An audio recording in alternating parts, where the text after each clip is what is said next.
2021-22 অর্থ বছরে টিআর সাধারণ দ্বিতীয় পর্যায়ের আওতায় পলাশবাড়ী উপজেলার হোসেনপুর ইউনিয়নের কদমতলী আল কোরআন হাফিজিয়া মাদ্রাসা সংস্কারে বরাদ্দ দেওয়া হয় 2 লাখ টাকা। কিন্তু এই মাদ্রাসা সংস্কারে কোনো টাকা পাননি, বরং স্বাক্ষর জাল করে বরাদ্দকৃত টাকা উত্তোলন করে আত্মসাৎ করেছে বলে জানালেন এই মাদ্রাসা শিক্ষক। আমার সিগনেচার পর্যন্ত জালিয়াতি করা হলো।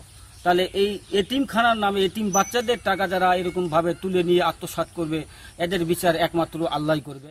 একই অর্থ বছরে পলাশবাড়ী উপজেলার হোসেনপুর ইউনিয়নের মধ্য রামচন্দ্রপুর গ্রামের ময়েজউদ্দিনের ঈদগাহ মাঠ সংস্কারে বরাদ্দ দেওয়া হয় 2,56,000 টাকা। কিন্তু এই ঈদগাহ মাঠে একটি টাকাও পায়নি সংশ্লিষ্টরা। 2 বছর আগে মেম্বার সাহেব আমাকে 2000 ইট দিয়েছে, 2 টলি বালু এবং 10 বস্তা সিমেন্ট মিস্ত্রি খরচ দিয়েছে। আমি সেই অনুযায়ী কাজ করছি। আমরা এই মাঠের জন্য অনুরোধ চাইছি মেম্বারের কাছে, সেই মেম্বার দিতে পারেনি, 2 বছর ধরে পাইনি।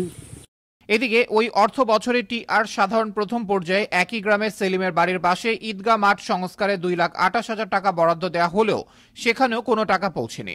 এমনকি যে ব্যক্তিকে কাগজ কলমে এই প্রকল্পের সভাপতি দেখানো হয়েছে, সেই সাপি হুজুর চাকরি ছেড়েছেন 2 বছর আগে।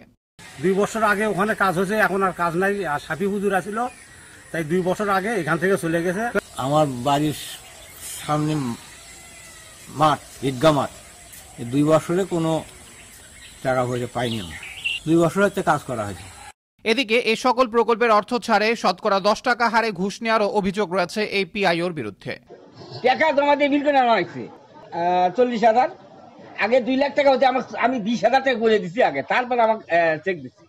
এসব বিষয়ে পিআইও রেজাউল করিমের সঙ্গে কথা বলতে গেলে তিনি সব অস্বীকার করে প্রতিবেদকের উপর চড়াও হন।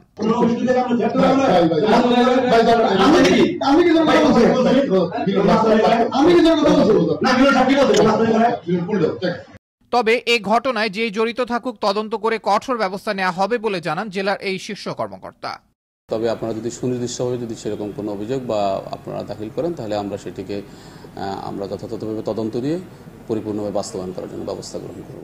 আত্মসাৎকৃত টাকা দ্রুত সরকারি কোষাগারে ফেরত নিয়ে দোষীদের বিরুদ্ধে আইনগত ব্যবস্থা নেওয়ার দাবি এলাকাবাসীর। আবরার আহমেদ মাহি, আনন্দ টিভি, ন্যাশনাল ডেস্ক।